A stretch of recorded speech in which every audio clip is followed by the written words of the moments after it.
وَلَقَدْ خَلَقْنَاكُمْ، اور بے شک ہم نے تمہیں پیدا کیا، ثُمَّ صَوَّرْنَاكُمْ، اور پھر تمہیں ہم نے تمہارا تسویہ کیا، خاص شکل و صورت ہم نے تمہیں دی۔ یہ اب اسپیسیفکلی ذکر ہو رہا ہے حضرت آدم علیہ السلام کا، کیونکہ ہم بھی ان کی اولاد ہیں۔ تو جب آدم علیہ السلام کا ذکر ہوتا ہے گویا پوری انسانیت کو بتایا جا رہا ہے کہ تمہیں ہم نے پیدا کیا، کیونکہ تمہارے باپ کو ہم نے پیدا کیا۔ سورۃ النساء میں اللہ تعالیٰ نے فرمایا نا، یا ایھا الناس اتقوا ربکم الذی خلقکم من نفس واحدہ وخلق منها زوجہا، اس رب کا تقوی اختیار کرو جس نے تمہیں ایک جان سے پیدا کیا، پھر اسی جان سے اس کا جوڑا بنایا، اور پھر ان دونوں سے کثیر تعداد میں مرد و عورت اس زمین کے اوپر پھیلا دیے۔ ثم قلنا للملائکۃ اسجدوا لآدم، پھر ہم نے اس کے بعد حکم دیا فرشتوں کو کہ آدم کے لیے سجدہ کرو۔ یہ سجدہ عبادت کا سجدہ نہیں تھا، عبادت کا سجدہ ہمیشہ اللہ کے ساتھ خاص رہا۔ تعظیم کا سجدہ اگلی امتوں میں غیر اللہ کے لیے بھی ہو جاتا تھا، چاہے وہ ماتھا رکھنا ہو اس کے سامنے، خواہ وہ ٹو باؤ ڈاؤن ہو، یعنی اس کے سامنے یوں سر جھکانا، لیکن اس امت میں اس چیز کی اجازت نہیں ہے۔ جس طرح ختم نبوت کی برکت سے اب قیامت تک کوئی آسمانی خبر نہیں آئے گی، کشف، الہام یا اس قسم کے جتنے دعوے ہیں یہ سب کے سب باطل ہیں، سوائے ایک چیز کے، وہ خواب ہے جو بخاری مسلم میں آیا کہ میری وفات کے بعد اب غیب کی خبروں میں صرف مبشرات باقی ہیں۔ پوچھا گیا وہ کیا ہے، فرمایا خواب، اور وہ بخاری مسلم میں ہے، وہ 3 قسم کے ہیں، اللہ کی طرف سے، شیطان کی طرف سے اور نفس کی طرف سے، یعنی مستقبل کی خبر آ سکتی ہے۔ اگر وہ آخرت سے متعلق ہے تو وہ تو قیامت والے دن ہی جا کے پتہ چلے گا، دنیا میں تو کوئی کنفرم نہیں کر سکتا ہے، اور اگر دنیا سے متعلق ہے تو جب تک وہ واقعہ ہو نہیں جاتا اس وقت تک آپ کنفرم نہیں کر سکتے، کیونکہ پیغمبر دنیا میں موجود نہیں ہے نا۔ علم غیب مخلوق تک پہنچانے کا ذریعہ صرف پیغمبر ہوتے ہیں۔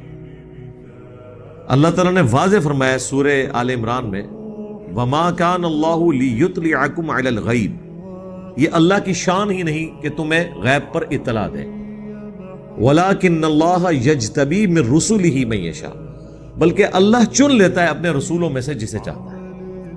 تمہارا کام ہے اللہ اور اس کے رسولوں پر ایمان لے کر۔ تو اللہ تعالیٰ فرما رہا ہے ہم نے فرشتوں کو حکم دیا کہ سجدہ کرو، فسجدوا الا ابلیس، تو سب کے سب سجدے میں گر پڑے سوائے ابلیس کے۔ ابلیس کا مطلب ہے وہ شخص جو جیلس ہوتا ہے، حسد کرنے والا۔ لم یکم من الساجدین، وہ سجدہ گزاروں میں شامل نہیں ہوا۔ اس آیت سے یہ شائبہ ہوتا ہے کہ شاید ابلیس بھی ایک فرشتہ تھا اور اس نے نافرمانی کی، کیونکہ یہاں حکم کس کو ہوا؟ فرشتوں کو، اور ساتھ آیا کہ سب کے سب گر پڑے سوائے ابلیس کے۔ گویا کہ ابلیس وہ واحد فرشتہ تھا جس نے سجدہ نہیں کیا، اس سے یہ گمان ہوتا ہے، لیکن یہ ایسا نہیں ہے۔ قرآن حکیم میں ایک آیت ایسی ہے، قصہ آدم اور ابلیس کے 7 دفعہ مختلف صورتوں میں ذکر میں وہ آیت نہیں آئی سوائے ایک جگہ کہ وہ ہے سورہ الکہف، آیت نمبر 50، کان من الجن ففسق عن امر ربی، وہ جنوں میں سے تھا اس لیے اس نے اپنے رب کی نافرمانی کی۔ کیونکہ قرآن حکیم میں کئی جگہ آیا، سورہ التحریم میں آیا کہ فرشتے اللہ کی حکم کی خلاف ورزی نہیں کرتے، اور سورۃ النساء میں آیا کہ اگر قرآن اللہ کے سوا کسی اور ہستی کی طرف سے ہوتا تو تم اس میں اختلاف کثیر پاتے۔ اب یہ تو اختلاف کثیر ہی بن گیا نا، کہ قرآن حکیم میں جا بجا یہ چیز آئے کہ فرشتے نافرمانی کر ہی نہیں سکتے، اور پھر 6 جگہ پہ آ جائے کہ فرشتے نے سجدہ نہیں کیا، ابلیس نے۔ اگر وہ 7واں مقام نہ ہوتا سورۃ الکہف والا، آیت نمبر 50، تو ہمیں یہ نہ پتا چلتا کہ یہ شیطان نے سجدہ کیوں نہیں کیا۔ اس لیے نہیں کیا کہ وہ جن تھا، اس لیے اس نے نافرمانی کی۔ 2 ہی مخلوقات ہیں جنہیں اختیار دیا گیا ہے، جن اور انسان. فرشتوں کے پاس بھی عقل ہے لیکن اختیار نہیں, وہ صرف نیکی کے کام کرتے ہیں.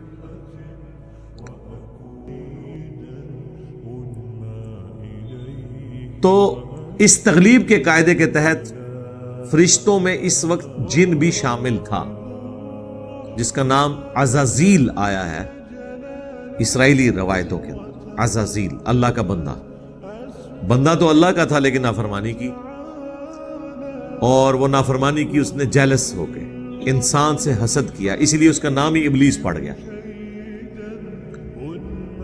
اور تیسری بات اس کو سپورٹیو جو ہو سکتی ہے وہ یہ ہے کہ آگے ہی چل کے آئے گا کہ اللہ تعالیٰ نے اس کی نافرمانی کا سبب بھی اس سے پوچھا ہے, تو اس نے کلیریفائی کیا ہے کہ میں نے سجدہ کیوں نہیں کیا. اس نے آگے سے یہ نہیں کہا کہ یا اللہ مجھے تو حکم ہی نہیں تھا, یہ تو حکم صرف فرشتوں کا تھا اور میں تو فرشتہ نہیں ہوں. قال ما منعك الا تسجد اذ امرتك, اللہ نے فرمایا تجھے کس چیز نے منع کیا کہ تو سجدہ نہ کرے جبکہ میں نے تجھے حکم دیا تھا. تو اب اس کے بعد تو ہونا چاہیے تھا کہ وہ کہتا کہ یا اللہ مجھے تو حکم ہی نہیں تھا. یا وہ صوفیاء کہتے ہیں کہ جی دیکھیں جی جو یہ بڑی توحید کی باتیں کرتے ہیں نا, تو شیطان تو ان سے بڑا موحد تھا, اس نے بھی کہا تھا کہ میں نے نبی کو سجدہ نہیں کرنا, تجھے سجدہ کرنا ہے. سرکار یہ بھی کوئی نہیں قرآن میں لکھا ہوا. انہیں نبی دی تعظیم نہیں کی تھی جی, انہیں نبی کی تعظیم سیکنڈری چیز ہے, اس نے اللہ کا حکم نہیں مانا. آپ پیغمبروں کو اللہ کی شناخت کا ذریعہ بنانے کی بجائے اللہ کو پیغمبروں کا محتاج کرنا چاہتے ہیں. کیا اللہ اپنے پیغمبروں کا محتاج ہے؟ اللہ تو کسی کا بھی محتاج نہیں. میں آپ کو ایک سمپل سی بات کروں, ہمارے ایمان کا تو لیول ہی کوئی نہیں. کوئی شخص ہمیں آ کے یہ کہے نا کہ دین آپ کا محتاج ہے یا اسلام آپ کا محتاج ہے یا اللہ اپنی دعوت پہنچانے میں آپ کا محتاج ہے, تو ہمارے ہاتھ پاؤں بھول جائیں گے کہ یہ کیا کفر بک رہے ہو, توبہ کرو. حالانکہ بک رہا وہ ہوگا, ڈر ہمیں لگ جائے گا کہ چونکہ ہمیں تختہ مشق بنایا جا رہا. سرکار اگر ہمارے ایمان کا کمزور ترین لیول ہے انبیاء کے مقابلے میں, اگر ہمارا یہ حال ہے کہ ہم ڈرتے ہیں اس بات سے کہ کوئی شخص ہمارے بارے میں ایک کلیم نہ کرے, تو جو امام الموحدین ہیں انبیاء کرام علیہ السلام, ان کے بارے میں آپ سوچ بھی سکتے ہیں کہ انہیں کبھی یہ وہم بھی آئے کہ ہم توحید کے اس حوالے سے کسٹوڈین ہے کہ اللہ ہمارا محتاج ہے کہ ہم نے لوگوں تک اسلام کا پیغام پہنچانا ہے. جب ہم نہیں سوچ رہے تو وہ پیغمبر کیسے سوچ سکتے ہیں؟ ان کا تو ایمان بہت اعلیٰ درجے کا ہے, انہیں تو اللہ کی شناخت بھی ہم سے زیادہ ہے. تجھے کس چیز نے منع کیا جب میں نے تجھے حکم دیا تھا کہ تو سجدہ کر؟ اب اس نے نہ تو یہ بہانہ کیا کہ مجھے حکم نہیں تھا, نہ اس نے یہ بہانہ کیا کہ میں نے جو ہے وہ صرف تجھے ہی سجدہ کرنا ہے اور کسی کو نہیں کرنا, میں پکا موحد ہوں, میں وابی ہوں. وہ کہتے ہیں وابی سی, شیطان بھی وابی سی. ہاں, قال انا خیر من, وہ کہنے لگا میں اس سے بہتر ہوں. یعنی وہ اس کا اندر کا جو خناس تھا, اندر کی غلاظت باہر آ گئی کہ وہ حسد کر گیا کہ آدم علیہ السلام سے میں بہتر ہوں. اور ریزن اس نے کیا بتائی؟ خلقتنی من نار و خلقتہ من طین, تو نے مجھے آگ سے پیدا کیا اور اسے پیدا کیا مٹی سے. اچھا, یہ جو الفاظ ہے نا, یہ نہ سمجھیے گا کہ یہ کوئی ادھر اللہ ہے اور ادھر شیطان ہے اور یہ آپس میں گفتگو کر رہے ہیں, اللہ بول رہا ہے جس طرح میں آپ سے بول رہا ہوں. نہیں, لیس کمثلہ شیء. یہ گفتگو کس سٹائل میں ہوئی, اس میں الفاظ تھے نہیں تھے, آواز تھی نہیں تھی, یہ کوئی تفصیلات نہیں. یا یہ اس کے ساتھ دل میں گفتگو ہوئی, یہ کوئی تفصیلات نہیں ہے. تو اس نے کہا کہ تو نے مجھے آگ سے پیدا کیا اور اسے مٹی سے. اس کا مطلب ہے کہ وہ خدا کو اپنا خالق مان رہا ہے. دیکھیں کتنی بڑی بدبختی ہے, خدا کو اپنا پروردگار مان رہا ہے, اپنا پیدا کرنے والا مان رہا ہے, خدا کے پیرلل میں اپنے آپ کو طاقت نہیں مان رہا, طاقت اللہ کی مان رہا ہے. تو اس نے کہا کہ تو نے مجھے آگ سے پیدا کیا اور اسے مٹی سے. یعنی وہ یہ کہنا چاہ رہا تھا کہ آگ مٹی سے بہتر ہے. کسی حد تک یہ بات درست بھی ہو سکتی ہے, لیکن مکمل طور پہ یہ بات درست نہیں ہے. اس کی وجہ یہ ہے کہ اگرچہ آگ میں کئی ایسی کوالٹیز ہیں جو مٹی کے اندر موجود نہیں ہیں، لیکن مٹی میں کئی ایسی کوالٹیز ہیں جو آگ میں نہیں ہیں۔ سب سے بڑی کوالٹی جو انسانیت اور پورے کے پورے جاندار کا نظام پلانٹ ارتھ پہ مٹی کی وجہ سے چل رہا ہے۔ مٹی میں آپ ایک بے قدر بیج بوتے ہیں، وہ 6 ارب گنا بڑا درخت بن جاتا ہے۔ ایک دانہ گندم کا بوتے ہیں، اس سے کتنے سٹے نکلتے ہیں، ہر سٹے کے اندر کتنے دانے ہوتے ہیں۔ آگ میں کبھی دانہ پھینکیں اور اس میں سے کوئی چیز اگا کے بتائیں۔ باقی یہ چیز ہے کہ آگ جو ہے وہ بعض اوقات مٹی کی بھی ضرورت ہے، اینٹ پکانے کے لیے ہمیں آگ کی ضرورت پڑتی ہے۔ مٹی جو چیزیں تیار کرتی ہے گندم کی شکل میں، اس گندم کو روٹی تک پہنچنے کے لیے آگ کی محتاجی ہے۔ یہ نہیں ہو سکتا کہ آپ آٹا جو ہے وہ مٹی میں پھینکیں اور وہ روٹی بن کے تیار ہو جائے، نہیں، اس آٹے میں آپ پانی ڈالیں گے، گوندیں گے، پھر اس کی روٹی پکائیں گے، کس کے اوپر؟ آگ کے اوپر۔ تو ہر چیز کو اللہ نے خوبیاں بھی دی ہیں اور کمزوریاں بھی دی ہیں، ورنہ تو مختلف چیزوں کی ضرورت ہی نہ پڑتی۔ ہر شے میں اللہ تعالیٰ نے کوئی نہ کوئی خوبی رکھی، لیکن اوورآل اللہ تعالیٰ نے انسان کو اشرف المخلوقات بنایا۔ لقد خلقنا الانسان فی احسن تقویم۔ اور اس کا ثبوت نہ صرف یہ آیت ہے بلکہ یہ بھی کہ اللہ تعالیٰ نے اپنی سب سے محبوب ترین ہستی اس کائنات میں، اس کے لیے جس جنس کو چوز کیا، جس اسپیشی کو چوز کیا، وہ انسان ہے۔ کون؟ امام اعظم محمد رسول اللہ صلی اللہ علیہ وآلہ وسلم۔ اگر اللہ تعالیٰ کو انسان سے بڑھ کر کوئی مخلوق پسند ہوتی یا اللہ کے نزدیک وہ عزت اور اکرام والی ہوتی تو یقیناً نبی صلی اللہ علیہ وآلہ وسلم اس مخلوق میں، اس سپیشی میں پیدا ہوتے۔ لیکن تمام سپیشیز میں سے اللہ کی سب سے احسن ترین مخلوق، بشرطے کہ وہ اللہ کی مان لے، وہ انسان ہی ہے۔ فرشتے سے بہتر ہے انسان بننا، مگر اس میں لگتی ہے محنت زیادہ، یہ بات ہے۔ اور میں اس پہ اکثر کہتا ہوں کہ اگر حضرت جبرائیل علیہ السلام بھی مجھ سے کہیں کہ تم اپنا ایمان مجھے دو اور میرا ایمان لے لو، تو میں ان کے ساتھ اپنا ایمان ایکسچینج نہ کروں، اگرچہ جبرائیل کا مرتبہ ہم سے زیادہ ہے۔ یاد رکھیے گا، انسان صرف ان فرشتوں سے افضل ہیں جو پیغمبر نہیں ہیں۔ جو فرشتوں میں پیغمبر ہے نا، کوئی انسان ان کے برابر نہیں ہو سکتا، یہ ذہن میں رکھیے گا۔ وہ بڑے بڑے 4 پیغمبر کون سے ہیں؟ جبرائیل، میکائیل، اسرافیل اور ملک الموت، جسے ہم اسرائیل بھی کہتے ہیں۔ یہ 4 فرشتوں کے پیغمبر ہیں۔ پلانٹ ارتھ پہ سوائے پیغمبروں کے کوئی شخص بھی، چاہے وہ کتنا ہی بڑا ولی ہو، صحابی ہو، سیدنا ابوبکر سے لے کے آخری انسان تک یا اگلی امتوں میں بھی، وہ فرشتوں کے پیغمبروں سے افضل نہیں ہو سکتا۔ اس کے باوجود کہ حضرت جبرائیل کا مرتبہ ہم سے زیادہ ہے، میں کبھی اپنا ایمان ان سے ایکسچینج نہ کروں، کیونکہ جبرائیل نے خدا کو مانا ہے تو خدا کی مرضی سے، اگر ہم نے خدا کو مانا ہے تو اپنی مرضی سے، کیونکہ اللہ نے مجھے اختیار دیا ہے۔ یہ وہ چیز ہے جو انسان کو فرشتوں سے ممتاز کرتی ہے۔ فرشتے تو آپ کی خدمت میں لگے ہیں سرکار۔ اللہ تعالیٰ نے بارش کے اوپر، ہواؤں پہ، پہاڑوں پہ فرشتے مقرر کیے ہوئے ہیں، کس کے لیے؟ انسان کی خدمت کے لیے۔ انسان کے لیے ساری مخلوقات اللہ تعالیٰ نے بنائی ہے، پوری کائنات انسان کے لیے بنائی ہے، اور انسان کو اللہ نے اپنے لیے بنایا ہے۔ وَمَا خَلَقْتُ الْجِنَّ وَالْإِنسَ إِلَّا لِيَعْبُدُونِ۔ تو یہ جو انسان کے پاس اختیار ہے نا کہ اپنی مرضی سے اپنے رب کو چوز کرتا ہے، یہ وہ اختیار ہے جو فرشتوں کے پاس نہیں ہے۔ یہ بہت بڑی چیز ہے اگر انسان اپنی اہمیت کو سمجھ لے۔ اب ہونا تو چاہیے تھا کہ اللہ کا حکم ہے، وہ یہ آرگومنٹ ہی نہ دیتا کہ آگ بہتر ہے یا مٹی۔ آگ بہتر بھی ہوتی، تب بھی اللہ نے جب حکم دیا تو باقی ساری چیزیں ختم ہوگی۔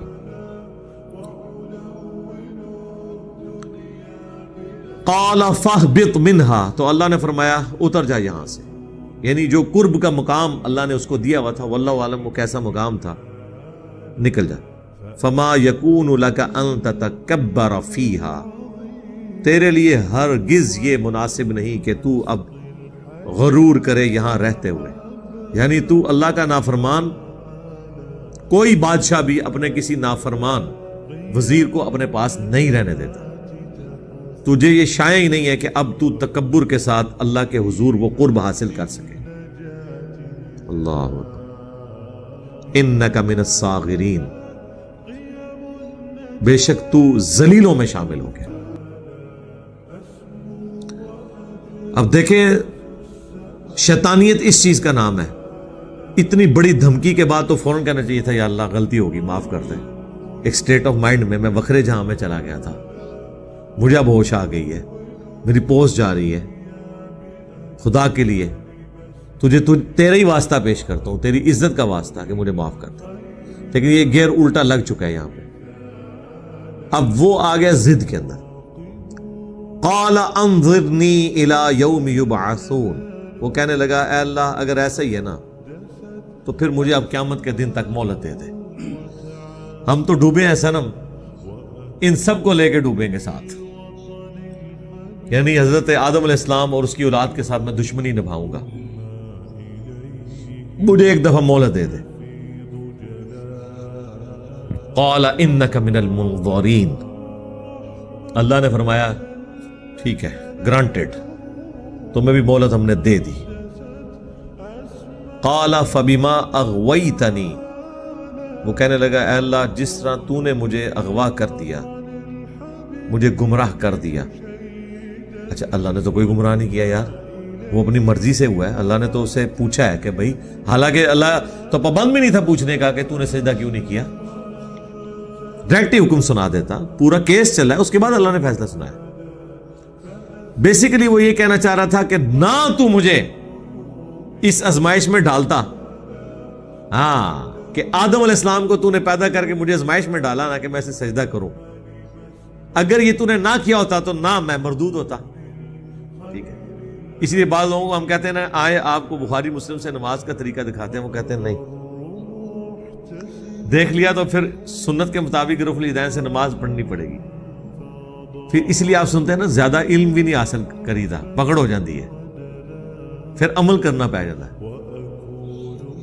اور دوسری طرف کہتے ہیں جی علم دین حاصل کرنا ہر مسلمان مرد و عورت پہ فرض ہے. کوئی ایک گل کرو، ایک ٹکٹ اتنے مزے. تو کہنے لگا جس طرح تو نے مجھے گمراہ کیا نا، لَأَقْعُدَنَّ لَهُمْ صِرَاطَكَ الْمُسْتَقِيمِ، میں ضرور بیٹھ جاؤں گا ان کو گمراہ کرنے کے لیے تیرے سیدھے راستے کے اوپر. ثُمَّ لَآتِيَنَّهُمْ مِن بَيْنِ أَيْدِيهِمْ، پھر میں ضرور آؤں گا ان کے پاس بہکانے کے لیے ان کے آگے سے، وَمِن خَلْفِهِمْ اور ان کے پیچھے سے، وَعَنْ أَيْمَانِهِمْ اور ان کے دائیں جانب سے، وَعَنْ شَمَائِلِهِمْ اور ان کی بائیں جانب سے، وَلَا تَجِدُ أَكْثَرَهُمْ شَاكِرِينَ اور اے اللہ پھر تم اکثر لوگوں کو شکر گزار نہیں پاؤ گے. اللہ اندازہ کریں کتنے بڑے بڑے دعوے، کیونکہ اسے یہ پتا چل گیا تھا کہ جب بھی اختیار دیا جائے نا، اختیار کا استعمال صرف ایک ہستی ہے جو صحیح کر سکتی ہے، وہ اللہ ہے. اس کی صفت عدل بھی ہے اور صفت رحمت بھی ہے، وہ کسی پہ ظلم بھی نہیں کرتا. اللہ کے علاوہ جسے بھی اختیار دیا گیا نا، وہ اس اختیار کا 100% درست استعمال نہیں کرے گا، کہیں نہ کہیں وہ لغزش کا شکار ہو جائے گا. اور اس میں کوئی تفریق نہیں ہے، اس میں پیغمبر بھی شامل ہے، لیکن پیغمبروں کو ایک ایج حاصل ہے، وہ گناہ نہیں کرتے.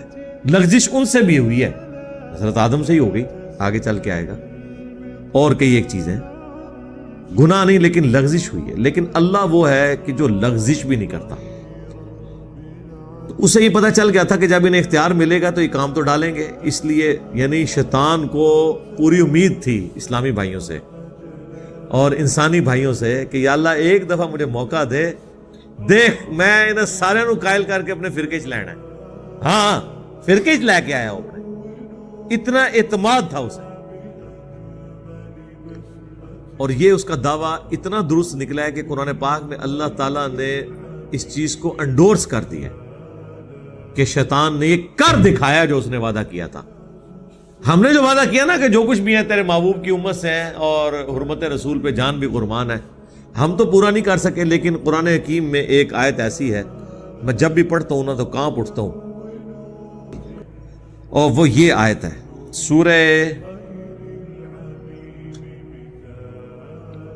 سورہ سبا آیت نمبر ہے 20. وَلَقَدْ صَدَّقَ عَلَيْهِمْ إِبْلِيسُ ظَنَّهُ, اور بے شک سچا کر دکھایا ابلیس نے اپنا گمان ان کے متعلق. فَأَتْبَعُوهُ إِلَّا فَرِيقًا مِّنَ الْمُؤْمِنِينَ, تو سب کے سب اس کے پیروکار بن گئے سوائے چند مومنین کے. وہ تو ہے سورۃ الاعراف میں ہی, آگے چل کے آئے گا وَلَقَدْ ذَرَأْنَا لِجَهَنَّمَ كَثِيرًا مِّنَ الْجِنِّ وَالْإِنسِ, میں نے جنوں اور انسانوں کی اکثریت پیدا ہی جہنم کے لیے کی. یہ نہیں کہ اللہ ظلمن بھیجے گا, یعنی اللہ نے یہ فائنل فیصلہ سنایا کہ ہونا الٹیمیٹلی ایسے ہے. پھر ساتھ فرما دیا ہم نے انہیں دل دیے تھے یہ سوچتے نہیں, ہم نے انہیں کان دیے تھے یہ سنتے نہیں, آنکھیں دی تھی یہ دیکھتے نہیں جو عبرت کا دیکھنا ہے. اولئک کالانعام بل ہم اضل, یہ جانوروں اور چوپایوں کی مانند ہیں بلکہ ان سے بھی گئے گزرے ہیں جو اللہ کی ان نعمتوں کو یوز کر کے حق اور باطل میں پہچان نہیں کرتے.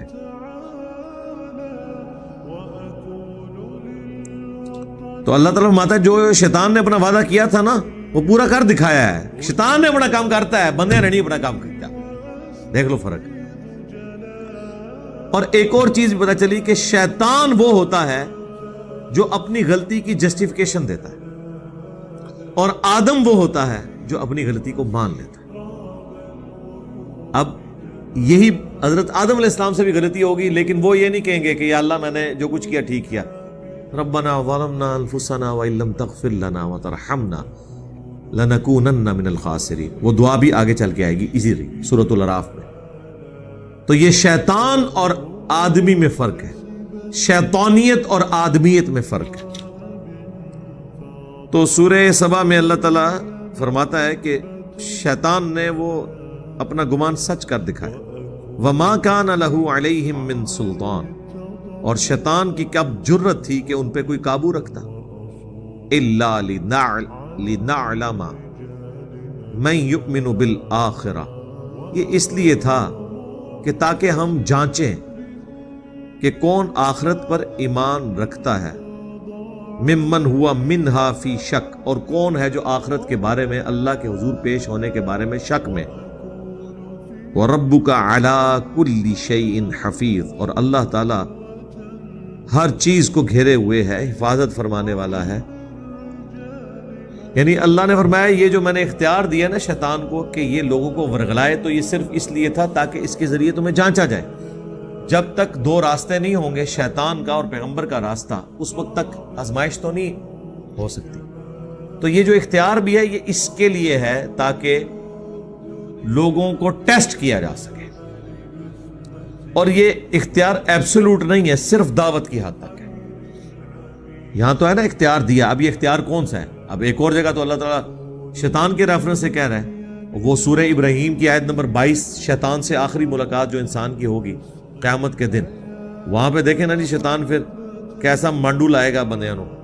جو لوگ کہتے ہیں شیطان نے کام کرایا, میں کہتا ہوں زمین و آسمان کی ساری مخلوقات مل کے ایک بندے کو نماز نہیں چھڑا سکتی. اگر گورنمنٹ اناؤنسمنٹ کرے کہ جو فجر کی نماز فلاں مسجد کی پہلی صف میں جماعت سے پڑھے 1 لاکھ روپیہ انعام ہے. جڑے کہتے ہیں میری تو آنکھ ہی نہیں کھل دی 10 بجے تو پہلے, میں تکنا جناب وہ آنکھ میں نہیں کھل دی. ہاں, اس کا کیا مطلب ہے کہ شیطان کا کوئی اختیار نہیں ہے. آج تک کبھی نہیں ہوا کہ کوئی شخص مسجد میں جانے لگے اور شیطان انسانی شکل میں سامنے آ کے کہے کہ میں تمہیں آج مسجد نہیں بڑھن دینا, تیری جرت مسجد میں نہیں جانے دوں گا. نہیں, اور نہ یہ ہوگا کہ اذان کے آواز کے بعد آٹومیٹکلی آپ کے پاؤں مسجد کی طرف جائیں, یہ بھی نہیں ہوگا. اللہ نے اختیار آپ کو دیا, آپ کی مرضی اذان کی آواز پہ مسجد کی طرف جائیں یا نماز کی طرف جائیں یا آپ شیطانی کاموں کی طرف جائیں. تو یہ جو شیطان سے آخری ملاقات ہے نا, اس میں اللہ تعالیٰ نے سورہ ابراہیم کے اندر اس سے بڑی کیا شفقت ہوگی کہ دنیا میں نقشہ کھینچ دیا. آیت نمبر ہے 22, وقال الشیطان لما قضی الامر، اور شیطان کہے گا جب قیامت کے دن فیصلہ ہو چکے گا. لو جی، ایک شیطان کے اوپر آپ کا بھروسہ تھا کہ آپ قیامت کے دن یہ بہانہ کریں گے کہ یا اللہ شیطان نے سارا کچھ کرایا ہے. تو سرکار جاگ جاؤ، اللہ نے قیامت کے دن کی فلم پہلے چلا دی ہے کہ شیطان کہے گا جب فیصلہ ہو چکے گا جنتیوں کا جنت کے لیے اور جہنمیوں کا جہنم کے لیے. تو ظاہر ہے جہنمی تو کہہ رہے ہوں گے مردودہ تو مروایا ہے. تو اس کے جواب میں پھر ان کے شیطان شریف ارشاد فرمائیں گے ان اللہ وعدکم وعد الحق، دیکھو بے شک اللہ نے جو تم سے وعدہ کیا تھا نا وہ تو سچا وعدہ تھا. کیا وعدہ کیا تھا؟ اللہ تعالیٰ نے قرآن میں جگہ جگہ فرمایا کہ اللہ تعالیٰ وعدہ خلافی نہیں کرتا. کیا وعدہ کیا؟ کہ جو میرے پیغمبروں کے ماننے والے ہوں گے ان کو جنت دوں گا، اور جو پیغمبروں کی نافرمانی کریں گے جہنم میں ان کو پھینکا جائے گا. تو اللہ نے تو وعدہ پورا کیا کہ جو اللہ کے ماننے والے تھے، ان کے پیغمبروں کے ماننے والے تھے، ان کو تو اللہ نے جنت میں پہنچا دیا. اور تم لوگ تو میرے ماننے والے تھے نا، شیطان کے ماننے والے تھے. تو دیکھو وَوَعَدْتُكُمْ، اور جو میں نے تم سے وعدہ کیا تھا نا فَأَخْلَفْتُكُمْ، تو دیکھو آج میں اعلان برات کرتا ہوں، میں نے وہ وعدہ ہی توڑ دیا. اچھا اب آپ سوچ رہے ہوں گے کہ کون بیوقوف ہے جو شیطان کے وعدے پہ وقت گزار رہا ہو؟ کوئی بھی نہیں. شیطان کا وعدہ ہے دھوکے کا، جو اللہ تعالیٰ فرماتا ہے نا کہ ان الشیطان لکم عدو فاتخذوہ عدوا، بے شک شیطان تمہارا کھلا دشمن ہے، اسے تم بھی دشمن سمجھو. شیطان جو ہے کیا کرتا ہے؟ طول عمل کا شکار کرتا ہے، انسان کو لمبی امیدیں دلاتا ہے. یار ابھی کون سی جوانی کی عمر ہے، تھوڑی عمر ڈھال لے، بچوں کی شادیاں ہو جائیں پھر میں داڑھی رکھ لوں گا، پھر میں مسیتی پہ رہنا ہے کیونکہ کارو تو میں ٹھڈے، تو پھر میں مسجد ہی رہوں گا، اذان بھی دیاں گا، سارے کام کراں گا. یہ جو شیطان امید دلاتا ہے نا، اللہ بڑا غفور رحیم ہے جی، اتنی بڑی کائنات ہے، منو نے دوزخ کی سٹ کے اللہ نو کہ لبنا جی. سرکار اللہ نو کچھ نہیں لبنا، لیکن تہانوں نے چھڈنا کوئی نہیں جی. آئے میں تم دس دیا، کیونکہ اللہ تعالیٰ نے قیامت والے دن اپنے اس وعدے کو پورا کرنا ہے، اور اللہ تعالیٰ وعدے کی خلاف ورزی نہیں کرتا. کہ جو پیغمبروں کے مخالفین ہیں وہ جہنم میں جائیں گے، یہ ہو نہیں سکتا کہ فرعون جنت میں چلا جائے اور موسیٰ علیہ السلام ایسی جنت میں رہے جہاں پہ فرعون ہو. انہوں نے خدا کے لیے تکلیف اس لیے کاٹی تھی. جو جھوٹ بولتا ہے وہ خدا نہیں ہے، اور جو خدا ہے وہ جھوٹ نہیں بولتا. ہاں یہ ذہن میں رکھیے، یہ بالکل واضح ہے. تو شیطان کہے گا میں نے تو خلاف ورزی کی جی. وما کان لی علیکم من سلطان، اور میرے پاس تمہارے اوپر کوئی زور تو نہیں تھا. یہ کیا ہوگا؟ ادھر لکھا ہوا ہے کہ اللہ تعالیٰ ہمارا ہم نے شیطان کو اختیار اس لیے دیا تاکہ آزمائیں.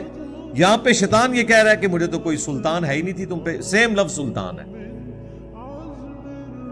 یہاں پہ کلیئر ہو جائے گا کہ وہ والا جو سلطان جو دیا ہوا تھا وہ کیا تھا؟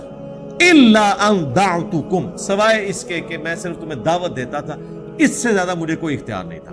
تو سر دعوت تو فرشتے بھی دے رہے تھے. صحیح مسلم میں حدیث ہے ہر انسان کے ساتھ ایک شیطان ہے اور ایک فرشتہ ہے. شیطان اسے برائی کی طرف بلاتا ہے جن، اور جو فرشتہ ہے نیکی کی طرف. ایک صحابی نے جرت کر کے پوچھا آپ کے ساتھ بھی؟ فرمایا میرے ساتھ بھی تھا، لیکن اللہ نے مجھے قدرت دی، میرے ساتھ جو شیطان تھا وہ بھی مسلمان ہو گیا، مجھے وہ نیکی کی طرف بلاتا ہے. یہ صرف پروٹوکول رسول اللہ کا ہے صلی اللہ علیہ وآلہ وسلم. تو میں نے تو صرف تمہیں دعوت دی تھی، فاستجبتم لی، تو تم نے میری دعوت قبول کر لی. فلا تلومونی، تو مت ملامت کر آج کے دن مجھے، نہ کیا کہ شیطان تیری وجہ سے مارے گئے. وَلُومُوا أَنفُسَكُمْ، اپنی جانوں کو ملامت کرو. یعنی اس کا میں پنجابی میں ترجمہ کرنا، منو نہ پیٹ، اپنی جان نو پیٹ، خزمہ نو کھا، میرا کوئی لینا دینا نہیں. یار دیکھیں اللہ کتنا مہربان ہے. قیامت کے دن جو کچھ ہونا تھا، اگر آپ کو دنیا میں کوئی یہ بتا دے کہ یہ اگر آپ 5 بجے یہاں سے نیچے نکلے تو یہ میں آپ کو ویڈیو دکھا رہا ہوں کہ ایک یہاں سے اتنا بڑا ٹریلا آئے گا آپ کو کچل کے چلا جائے گا، تو مہربانی کریں کہ 10 منٹ رک جائیں. تسی کہو گے 10 منٹ نہیں سرکار، میں کل 5 بجے تک اتنے ہی ہوں. اور اللہ نے آپ کو قیامت کے دن کی ویڈیو پہلے چلا دی ہے کہ قیامت والے دن کیا آپ کے ساتھ بننے والی ہے. شیطان کے یہ وعدے جھوٹے نکلنے ہیں. شیطان کے وعدے یہ نہیں کہ دنیا میں کوئی بڑے سے بڑا انسانی شیطان سے بھی آگے شیطان کہے نا تو اس کے ساتھ وہ وعدہ نہیں قبول کرے گا. شیطان یہ ہے کہ دھوکے سے کہتا ہے خیر ہے حضور بخشوا لیں گے, وہ فلانے بزرگ نے کہا میرے مرید ہو جاؤ میں جنت تانوں نال لے کے جاواں گا. ہاں وہ فلانے بزرگ نے قرآن تے حدیث تے پڑھی نہیں ہوئی سی, انہیں یہی کہنا سی, انہوں کہن دو جاہل نو, ورنہ جس نے قرآن حدیث پڑھا ہو تو وہ یہ باتیں کرے گا, وہ تو وہی کچھ کہے گا جو میں آپ سے کہہ رہا ہوں. میں نے تو تمہیں صرف دعوت دی تھی فاستجبتم لی فلا تلومونی ولوموا انفسکم ما انا بمصرخکم وما انتم بمصرخی. نہ آج میں تمہارا مددگار ہو سکتا ہوں اور نہ تم میرے مددگار ہو سکتے. یعنی ٹھیک ہے ہن چلیے جتھے جانا ہے, ہاں کٹھے ہی جاواں گے. انی کفرت بما اشرکتمونی من قبل, بے شک میں آج کے دن انکار کرتا ہوں جو تم نے دنیا میں مجھے اللہ کے ساتھ شریک ٹھہرا لیا تھا. یار شیطان کی پوجا کون کرتا ہے؟ ہر وہ شخص شیطان کا پجاری ہے جو اللہ کی شریعت کے مقابل شیطان کے حکم کے اوپر لبیک کہتا ہے. اسی کو قرآن میں کہا گیا افرأیت من اتخذ الہہ ہوا, اے نبی بھلا تم نے اس شخص کو دیکھا جس نے اپنی خواہشات نفسانی کو اپنا رب مان لیا ہوا ہے. یعنی جو فجر کے وقت اپنی نیند چھوڑ کر اٹھتا نہیں ہے تو اس کا رب پھر وہ نیند ہے, وہ پھر شیطان کی عبادت کر رہا ہے, اللہ کی عبادت تو نہیں کر رہا. ان الظالمین لہم عذاب علیم, اور بے شک ظالموں کے لیے دردناک عذاب ہے. یعنی یہ نہیں ہے کہ یہ سارا پیٹ سے آپ دوبارہ اللہ تعالیٰ کہ یار چھوڑو جاؤ تسی بھی جاؤ یار معاف کیتا, انج نہیں ہونا. الٹیمیٹلی جہنم کا فیصلہ. اللہم اجرنا من النار اللہم لا تجعلنا منہم آمین. تو بات یہاں پہ مکمل ہوئی تھی سورۃ الاعراف کی آیت نمبر 17 پہ کہ تم اے اللہ تو ان میں سے اکثر کو ناشکرا پائے گا. اچھا باقی جگہوں پہ یہ بھی آتا ہے کہ اللہ تعالیٰ کو شیطان نے خود کہا تھا کہ سوائے تیرے جو مخلص بندے ہیں نا, مخلص جو چنے ہوئے ہیں, ایک لفظ ہے مخلص, مخلص ہوتا ہے اخلاص شو کرنے والا. مخلص کوئی بھی انسان ہو سکتا ہے, مخلص صرف پیغمبر ہوتے ہیں جنہیں اللہ چنتا ہے. جس طرح حضرت یوسف علیہ السلام کے بارے میں اللہ طرف آتا ہے کہ اس عورت نے یوسف کا قصد کیا, یوسف بھی قصد کر لیتا اگر ہماری نشانی نہ دیکھتا, بے شک وہ ہمارے مخلص بندوں میں تھا. یعنی ایسے بندے جن کو ہم نے چن لیا, یہ صرف پیغمبر ہے. پیغمبر کے بعد کوئی بھی چنا ہوا نہیں ہے. ہم نے مخلص ہونے کی کوشش کرنی ہے تو انشاءاللہ اللہ ہمیں اپنے لیے مخلص کر لے گا. لیکن جو بائی ڈیفالٹ جسے کمپیوٹر لینگویج میں کہا جاتا ہے نا, یا بائی برتھ کہہ لیں پیغمبروں کے لیے مخلص, وہ صرف پیغمبر ہے. وہ اللہ کی حفاظت میں ہوتے ہیں اپنی پیدائش سے لے کے اپنی وفات, وہ مخلص بندے. قال اخرج منها مذءوما مدحورا, اللہ تعالیٰ فرمائے گا نکل جا یہاں سے ذلیل اور راندہ درگاہ ہو کر.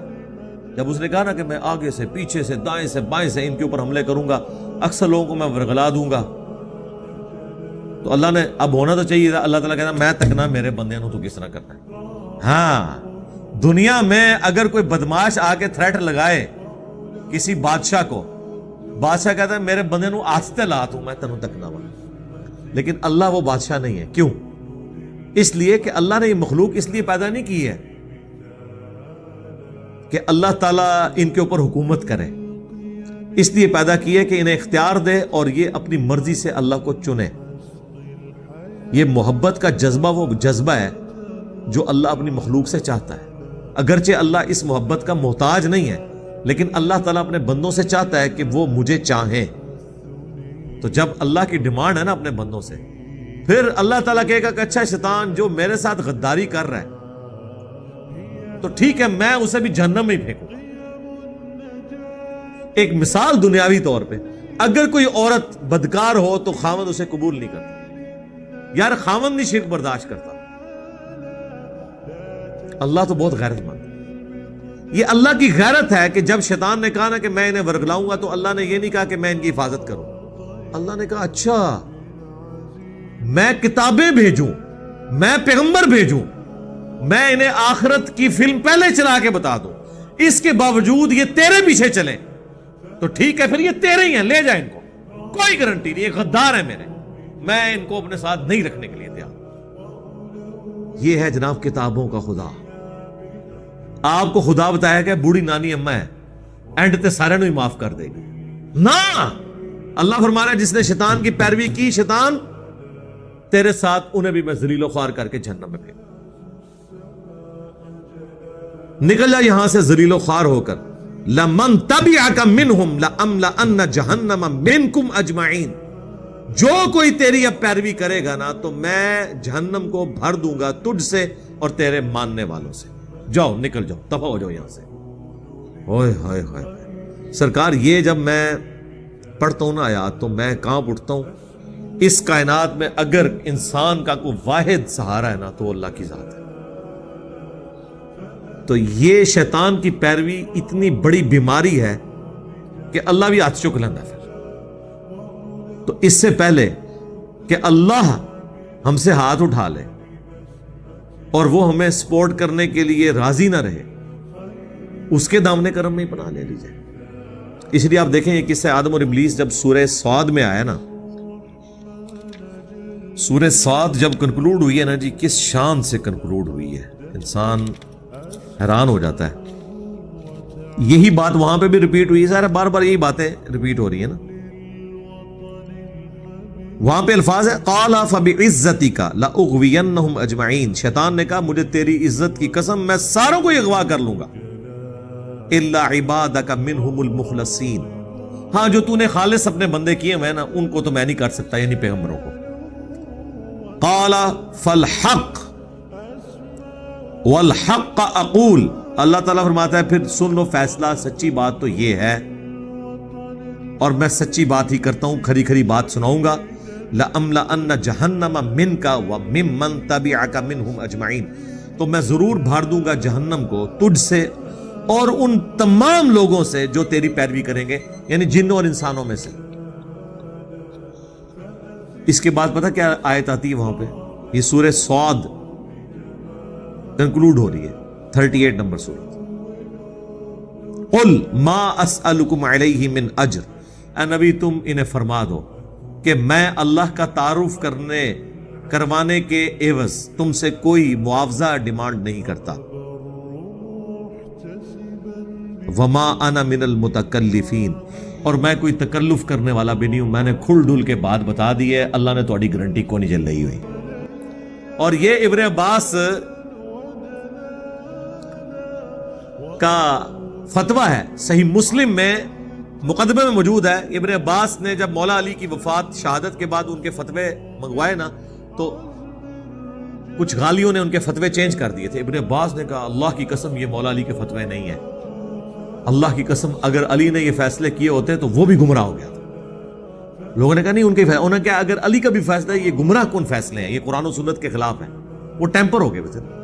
تو ابن عباس نے دیکھے کتنا ان کو کانفیڈنس تھا، انہوں نے کہا یہ حضرت علی یہ بات کر نہیں سکتے، اور بالفرض اگر علی نے بھی کیا تو وہ بھی گمراہ ہو گیا تھا۔ کیا بات کر دی ابن عباس نے کہ اگر علی نے بھی یہ بات کی ہو تو وہ بھی گمراہ ہو گیا تھا۔ اچھا بات یہاں پہ آ رہی ہے کہ میں تکلف نہیں کر رہا، کھلی ڈلی میں نے بات بتا دی ہے، نبی ان سے فرما دو کہ یہ نہیں تم نے کہنا کہ جو کچھ بھی ہے تیرے محبوب کی امت سے، بتا دو ان کو ان ہوا الا ذکر للعالمین، یہ تو نہیں قرآن اور نبی الاسلام خود نصیحت، یہ تو نہیں ہے مگر نصیحت تمام جہان والوں کے لیے۔ وَلَتَعْلَمُنَّ نَبَأَهُ بَعْدَ حِينٍ، اور ان قریب انہیں یہ خبر ہو جائے گی یہ جو کچھ دھمکیاں لگائی جا رہی ہیں یہ پوری ہو کے رہے۔ اب یعنی شیطان تو نکل چکا ہے، اسے قیامت تک کے لیے مہلت مل چکی ہے، اور اب اللہ تعالیٰ نے آدم علیہ السلام کو نصیحت کی ہے اور ان کی بیوی کو سیدہ حوا کو، وَيَا آدَمُ اسْكُنْ أَنْتَ وَزَوْجُكَ الْجَنَّةَ، اور ہم نے آدم سے کہا کہ تم اور تمہاری بیوی اب رہو جنت میں، فَكُلَا مِنْ حَيْثُ شِئْتُمَا، اور جہاں سے جو چاہو تم کھاؤ، یہ جنت اب تمہارے لیے رہنے کی جگہ ہے۔ وَلَا تَقْرَبَا هَذِهِ الشَّجَرَةَ، لیکن ایک قدغن لگا دی کہ یہ ایک ایسا درخت ہے اس کے قریب تم نے نہیں جانا، مراد یہ کہ اس کو استعمال نہیں کرنا، باقی تم پوری جنت میں سے جو چاہو استعمال کر سکتے ہو۔ لیکن وہی بات جو انسان کی جبلت میں ہے، forbidden fruits are always sweet, منع کیے گئے پھل ہمیشہ میٹھے ہوتے ہیں، یعنی انسان یہ سمجھتا ہے پوری جنت میں سے۔ بیسیکلی یہ حضرت آدم علیہ السلام کی اور ان کی بیوی کی ٹریننگ ہو رہی تھی۔ اللہ نے تو اپنی ڈیسٹنی میں مقرر کر دیا تھا کہ ان کو میں نے زمین پہ اتارنا ہے، اس کے لیے ایک ٹیسٹ رکھا گیا کہ انسان کو حق اور باطل میں تمیز کا مادہ دیا جائے۔ اس کے باوجود بعض اوقات انسان وقتی طور پر حق سے اناد کرتا ہے اور برائی کا راستہ اختیار کرتا ہے، لیکن اس میں اپروچ یہ ہونی چاہیے کہ جب آپ کو آپ کی غلطی پر مطلع کیا جائے تو آپ رجوع کریں اور فوراً معافی مانگ لیں۔ اسی کا نام آدمیت ہے، آدم۔ اور غلطی کا احساس ہونے کے باوجود، اسے احساس دلانے کے باوجود اپنی غلطی کے اوپر جسٹیفیکیشن دینا، یہ شیطنت ہے، شیطانیت ہے۔ یہی کام شیطان نے کیا تھا جو ہم پچھلی دفعہ کور کر چکے ہیں۔ تو یہ ایک پریکٹس تھی کہ اب دیکھ لیں پورے جنت میں ہر پھل کو تم استعمال کر سکتے ہو پوری جنت کے اندر، سوائے ایک درخت کے۔ یعنی جو حلال ہے اس کا دائرہ کار بہت بڑا ہے، حرام کا دائرہ کار بڑا چھوٹا ہے۔ چند چیزیں جو حرام ہیں، باقی سب حلال ہیں۔ سورۃ النساء میں آیا کہ یہ حرمت والے رشتے، آیت نمبر 22 میں 23 میں۔ باقی کہا کہ اس کے علاوہ دنیا کی ہر عورت تمہارے لیے حلال ہے۔ باقی آپ دیکھ لیں کھانے پینے کی چیزوں میں بھی چند ایک چیزیں جو حرام ہیں، باقی جو چیز نہیں بتائے گی وہ اپنی اصل میں حلال ہے۔ تو یہاں پہ بھی اللہ تعالیٰ نے بیسیکلی پریکٹس کروائی کہ انسان ہمیشہ اس کی طرف مائل ہوتا ہے جس چیز سے اسے منع کیا جاتا ہے۔ یہی ہمارے ماں باپ کے ساتھ بھی ہوا۔ اللہ تعالیٰ نے فرمایا پوری جنت ہے لیکن یہ ایک درخت ہے۔ اب اس درخت کی کوئی تفصیل نہیں آئی کہ یہ کون سا درخت تھا، اور نہ یہ کوئی اتنا اہم ہے کہ وہ درخت کون سا تھا کہ جس کا فروٹ کھانے کی وجہ سے اللہ تعالیٰ نے انہیں جنت سے نکال دیا اور سارے معاملات ہوئے۔ اس میں میسج یہ ہے کہ اللہ تعالیٰ نے جن چیزوں سے منع کیا ہے اس میں بچنے میں ہی عافیت ہے۔ پوری زندگی کے اوپر اس کو لے کے چل رہا ہے۔ فَتَكُونَا مِنَ الظَّالِمِينَ، اگر ایسا ہوا تو پھر تم دونوں ظالموں میں شمار ہو جاؤ گے۔ اچھا، اب یہ جتنی آیات مسلسل 1 درجن سے زیادہ آیات ہیں، آپ دیکھیں گے اس میں تثنیہ کا صیغہ استعمال ہوا ہے۔ تم دونوں، تم دونوں، ان دونوں، ان دونوں نے یہ کیا، ان دونوں نے پھر معافی مانگی، ان دونوں کو معاف کر دیا۔ یعنی اللہ تعالیٰ نے سنگل آؤٹ نہیں کیا مرد کو اور نہ عورت کو۔ کرسچینٹی کے اندر یہ سمجھا جاتا ہے کہ یہ ایکسس آف ایول، ایو ہے، یعنی ہوا۔ ایو سیدہ ہوا کے لیے انگلش میں لفظ استعمال ہوتا ہے، اسی سے ڈرائیو ہوا ہے ایول، یعنی ایو نے گناہ کروایا ابا سے ہمارے، وہ یہ کانسیپٹ ہے ادھر۔ لیکن قرآن حکیم میں جہاں بھی یہ چیز آئے گا آپ دیکھیں گے کہ ان دونوں نے یعنی صیغہ سنگولر کا نہیں استعمال ہوا، تثنیہ کا ہوا ہے۔ جمع کا اس لیے نہیں ہوا کہ جمع عربی میں 3 سے شروع ہوتی ہے، دیکھیں نا، مشرق سنگولر، مشرقین 2 مشرقیں، مشارق 3 یا 3 سے زیادہ۔ تو یہاں پہ آپ دیکھیں تثنیہ کے صیغے آپ کو ملیں گے۔ فَوَسْوَسَ لَهُمَا، ان دونوں کو وسوسہ دلایا۔ اگر ہوتا نا فَوَسْوَسَ لَهُ تو سنگولر کا صیغہ ہوتا، لَهُمْ ہوتا تو پلورل کا صیغہ ہوتا۔ اچھا، وہ پلورل کا صیغہ بھی بعض جگہ آیا ہے، وہاں پہ پوری انسانیت کو اللہ نے مراد لی ہے کیونکہ انہی دونوں سے آگے نسل چلنی تھی نا، لیکن یہاں پہ اسپیسیفکلی تثنیہ کا صیغہ ہے۔ فَوَسْوَسَ لَهُمَ الشَّيْطَانُ، تو ان دونوں کو وسوسہ دلایا شیطان نے، لِيُبْدِيَ لَهُمَا مَا وُرِيَ عَنْهُمَا مِنْ سَوْآتِهِمَا، تاکہ بے پردہ کر دے ان کے لیے جو ڈھانپا گیا تھا ان کی شرمگاہوں سے۔ اس سے یہ لگتا ہے کہ کوئی جنتی لباس تھا جو دونوں کو پہنایا گیا تھا، اور وہ جیسے ہی پھل کھایا ان کے جسم سے وہ لباس اتر گیا اور ان کی شرمگاہیں ایک دوسرے پر آشکار ہو گئی. یعنی یہ فربیڈن فروٹ کھانے کی وجہ سے اللہ تعالیٰ کی طرف سے ایک سزا ہوئی. اب وہ جنتی لباس کس طرح کا تھا اس کی کوئی تفصیل آئی نہیں ہے. مختلف روایتیں اب اسرائیلی روایتوں میں ملتا ہے یہ ناخن جو ہے یہ اس جنتی لباس کی باقیات ہیں. میری تو نہیں عقل مانتی کہ اس طرح کا کوئی لباس ہو, تو بڑا ہارڈ ہے, پورے جسم پہ تو یہ ہو, واللہ عالم. باقی اس میں صرف اتنا ہی ذکر ہے کہ ان کے جسم کے جو جنتی لباس تھا وہ اتار دیا گیا اور شرمگاہیں ان کے لیے ظاہر ہو گئی. وقال, اور کہا, کس نے؟ شیطان کی طرف آ رہا ہے کہ شیطان نے جو وسوسہ دلایا تو وہ کون سا وسوسہ تھا؟ ما نہاکما, تم دونوں کو نہیں منع کیا گیا, ربکما, تم دونوں کے رب کی طرف سے, عن ہذہ الشجرہ, اس کھانے سے متعلق کہ تم نے یہ درخت کا کھانا نہیں کھانا, اس کا فروٹ نہیں کھانا, الا, مگر اس لیے, ان تکونا, کہ کہیں ایسا نہ ہو کہ تم دونوں ہو جاؤ ملکین, فرشتے, او تکونا من الخالدین, یا تم ہمیشہ کے لیے زندہ رہنے والے بن جاؤ. شیطان نے انہیں وسوسہ کیا دلایا؟ اچھا آپ وہ کہتے ہیں جی شیطان کس شکل میں آیا تھا؟ او بھائی جس شکل میں بھی آیا تھا آپ کا اس سے کیا لینا دینا؟ وہ جی شیطان جنت کے اندر کیسے چلا گیا؟ بڑی عجیب و غریب روایتیں مشہور کی ہیں جی سانپ کی شکل میں تھا, وہ جناب دروازے کے نیچے سے گھس گیا. بھائی اللہ تعالیٰ نے جب اسے قدرت دی تھی وسوسہ دلانے کی تو شیطان کو فزیکلی کہیں جانے کی ضرورت نہیں ہے. شیطان دنیا میں جہاں کہیں بھی بیٹھا ہو اللہ نے اسے یہ طاقت دی ہے کہ وہ کسی کے دل میں بھی وسوسہ ڈال سکتا ہے. یہ اس کو پاور دی ہے اللہ نے آزمائش کے لیے. اصل مقصد یہ کہ آپ نے اس بات کے اوپر توجہ کرنی ہے کہ شیطان انسان کو وسوسہ دلاتا کیسے ہے. اسے لمبی امیدیں دلا دیتا ہے, جینے کی خواہش ہمیشہ کے لیے یہ انسان کے اندر موجود ہے. انسان کی انسٹنکٹ میں ہے کہ وہ مرنا نہیں چاہتا, اور یہ خواہش اللہ تعالیٰ جنت میں اس کی پوری کر دے گا, ہمیشہ کی زندگی اسے مل جائے گی. ایک یہ خواہش ہے, دوسرا خدا بننے کی خواہش ہے انسان کے, اسی لیے انسان نے خدائی کا دعویٰ کیا ہے. یہ خواہش بھی اللہ تعالیٰ پوری کر دے گا اس درجے میں کہ خدا کی جو کوالٹی ہے کن فیکون, کہ جو خواہش کرو وہ تمہیں مل جائے, یہ انسان کو اللہ تعالیٰ دے دے گا. البتہ خالق اور مخلوق کا فرق تو رہے گا, ظاہر ہے. یہ نہیں ہو سکتا کہ خالق اور مخلوق کا فرق ختم ہو جائے.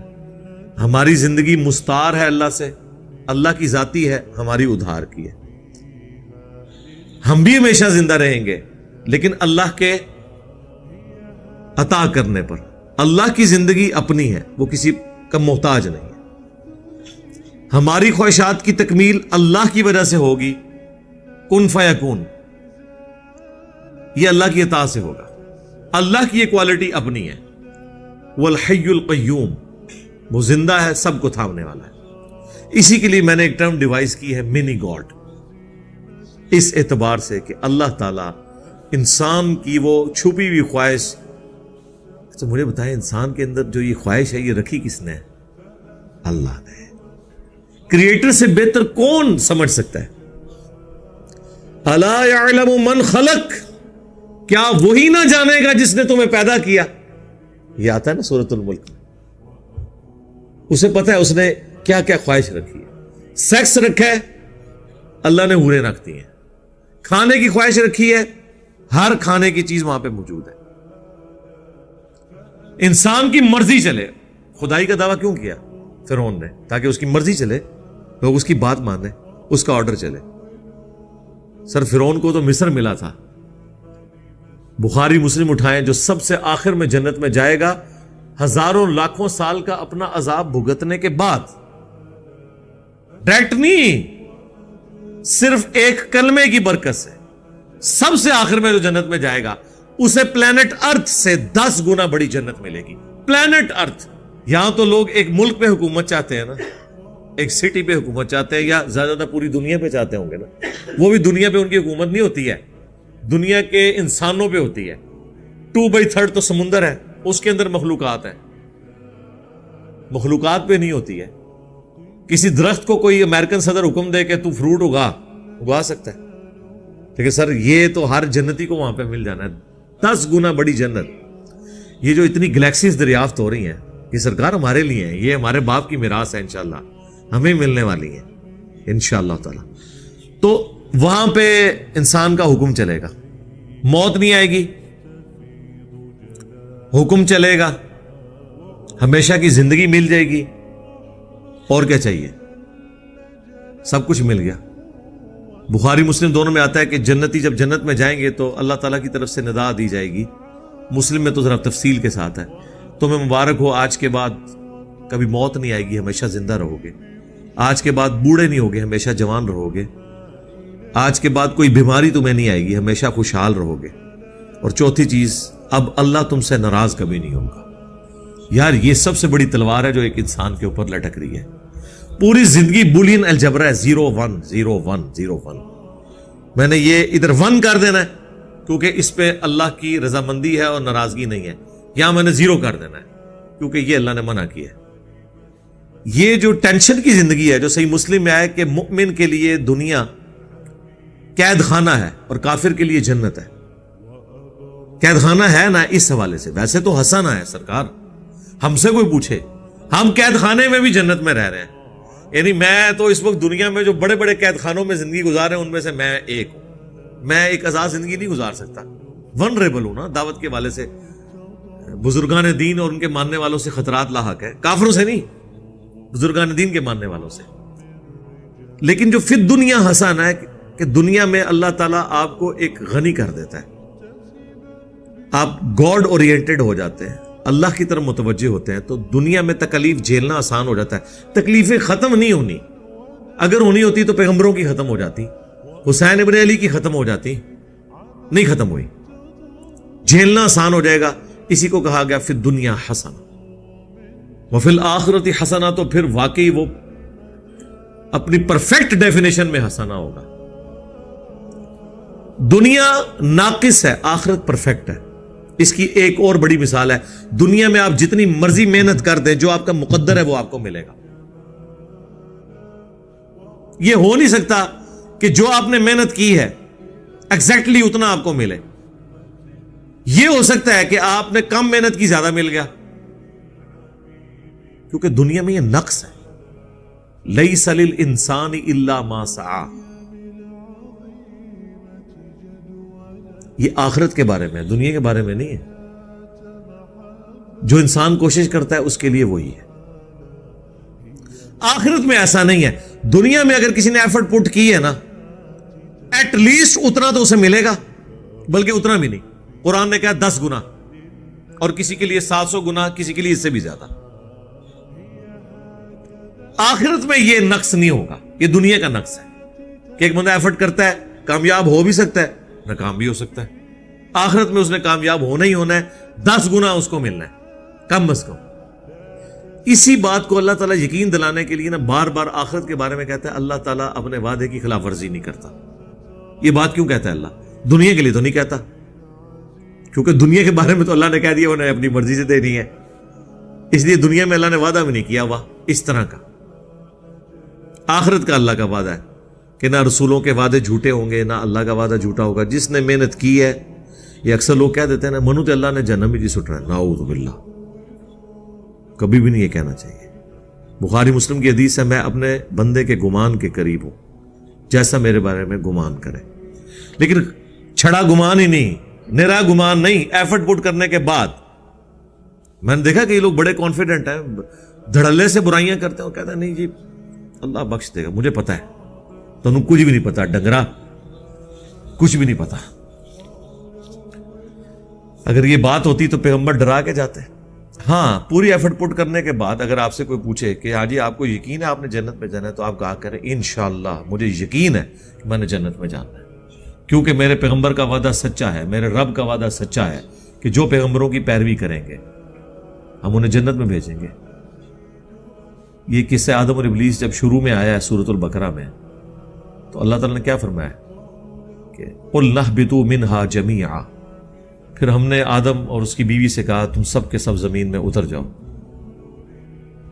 فَإِمَّا يَأْتِيَنَّكُم مِّنِّي هُدًى، اب جب کبھی بھی کوئی میری طرف سے ہدایت کی کتاب تمہارے پاس آئے گی، فَمَن تَبِعَ هُدَايَ فَلَا خَوْفٌ عَلَيْهِمْ وَلَا هُمْ يَحْزَنُونَ، جو بھی قرآن کی یا کتابوں کی پیروی کر لیں گے پیغمبروں کی، انہیں قیامت کے دن نہ کوئی خوف ہوگا نہ کوئی غم، اور جو اللہ کی آیات کو جھٹلائیں گے وہ ہوں گے اہل جہنم، رہیں گے اس میں ہمیشہ ہمیشہ۔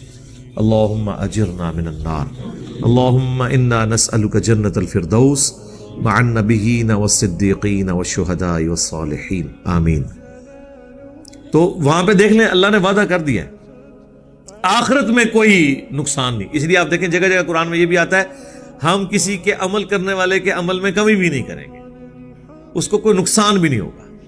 یہ اس لیے کہا جاتا ہے کہ دنیا میں یہ رول نہیں ہے نا، انسان کو وسوسہ آ سکتا تھا کہ اگر محنت کا رزلٹ ہی نکلنا ہے تو ڈاکٹر طاہر القادری صاحب نے تھوڑی محنت کی ہے، وزیر اعظم تو کوئی نہیں بنے۔ ہاں کسی کو خیال آ سکتا ہے نا، ہر حربہ انہوں نے استعمال کیا ہے۔ تو آخرت کے لیے جو محنت کرتا ہے نا اسے انعام مل جاتا ہے، اس کو کوئی گلہ شکوہ نہیں ہوگا۔ اب یہ انسان کے اندر خواہشات کچھ چھپی ہوئی ہیں، وہ پوری ہونی ہے جنت میں جا کے، لیکن خواہشات اندر موجود ہیں۔ یہ ساری باتیں مجھے اس لیے ذہن میں آئی، یہ بڑی ایک بعض اوقات چیز سمجھ نہیں آتی ہے کہ جب انسان کو فرشتوں نے سجدہ کر دیا، اب انسان کو کون سی چیز ہے جو وسوسہ دلا رہی ہے کہ وہ فرشتہ بننے کی خواہش کر رہا ہے؟ بھئی تیرا مرتبہ تو بڑا اونچا ہے، تو کیوں اپنے آپ کو گرا رہا ہے؟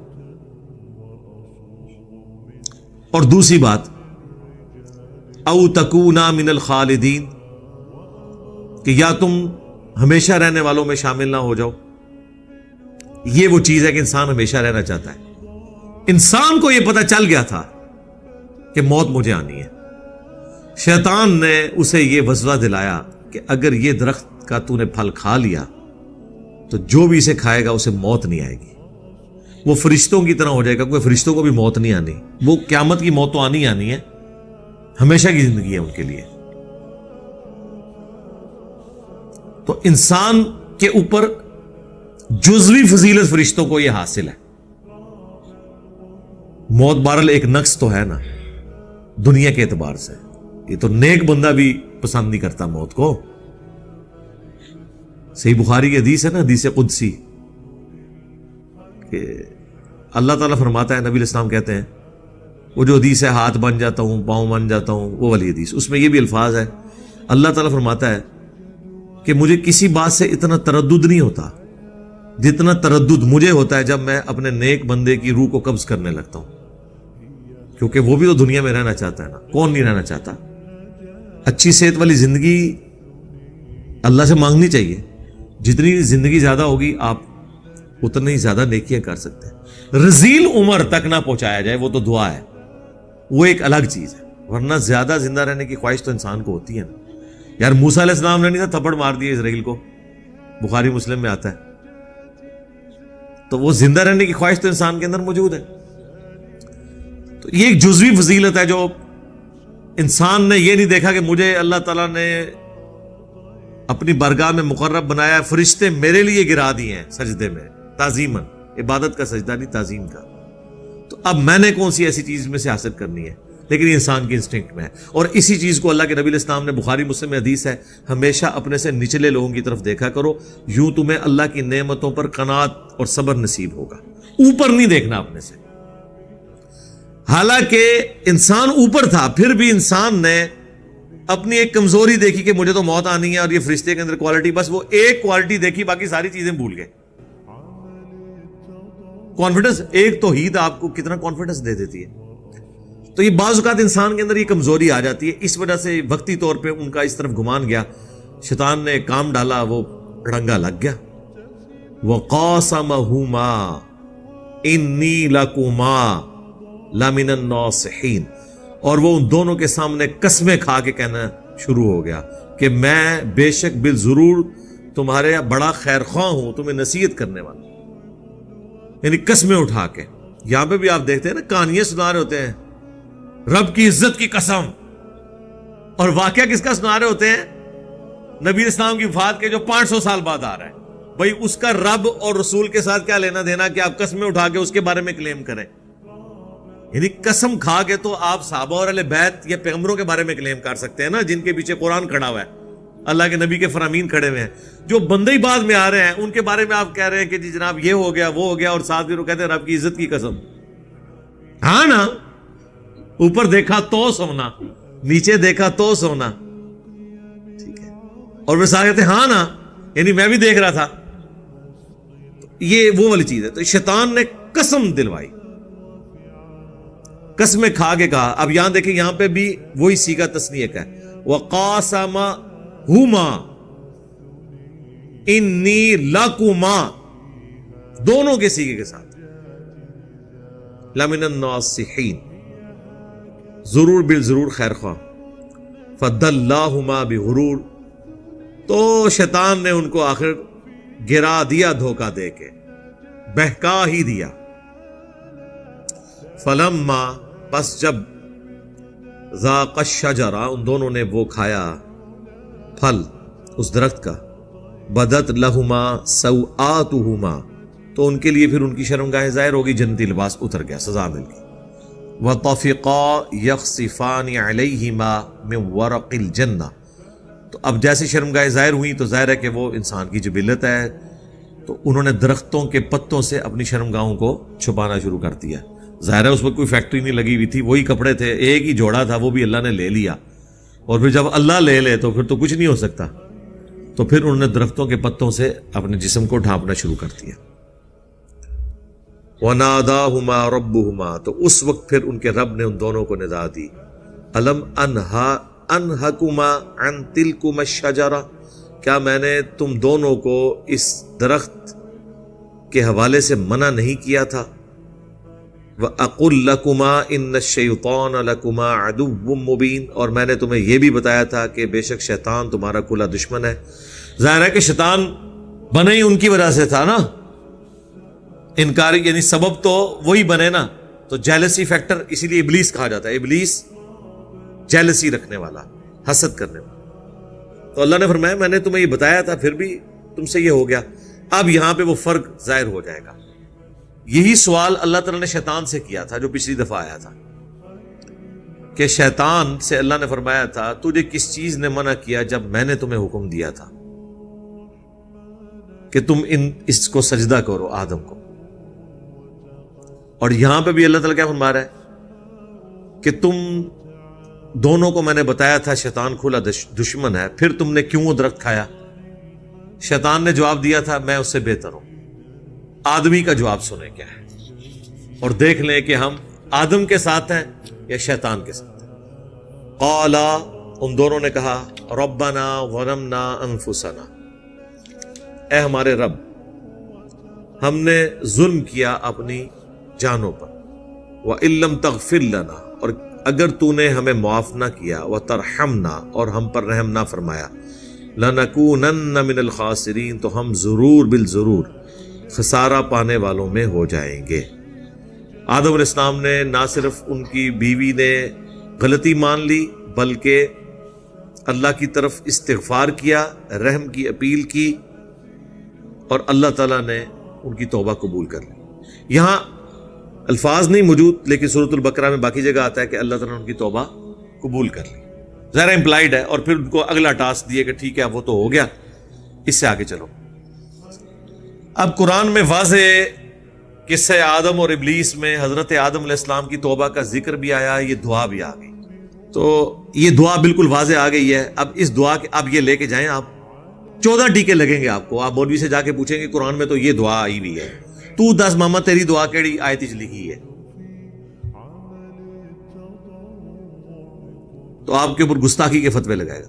قال اهبطوا بعضكم لبعض عدو، اللہ نے پھر فرمایا اتر جاؤ اب زمین پہ، تم میں سے بعض کے دشمن ہوں گے۔ ظاہر ہے کہ جیلسی فیکٹر بھی موجود ہوگا، اور بعض کے دشمن سے مراد ہے شیطان انسان کا دشمن ہوگا، کیونکہ ہر ابن آدم کے ساتھ ایک شیطان بھی پیدا ہوتا ہے جو اس کے ساتھ اٹیچ ہو جائے گا، جو صحیح مسلم میں حدیث ہے، بخاری میں بھی ہے، مسلم میں تفصیل کے ساتھ ہے، ہر انسان کے ساتھ ایک جن اور ایک فرشتہ اٹیچ ہے۔ جن وہ شیطان جو اسے برائی کی طرف بلاتا ہے اور فرشتہ اسے اچھائی کی طرف بلاتا ہے، وہ بعض بعض کے دشمن ہیں۔ وَلَكُمْ فِي الْأَرْضِ مُسْتَقَرٌّ وَمَتَاعٌ إِلَىٰ حِينٍ، اور تمہیں زمین میں رہنا ہے کچھ عرصے کے لیے، اور وہاں تمہارے لیے نفع اٹھانے کی جگہ موجود ہے۔ اللہ نے سارے ریسورسز دنیا میں دے دی ہیں، یہ تمہارا ٹیسٹ ہے۔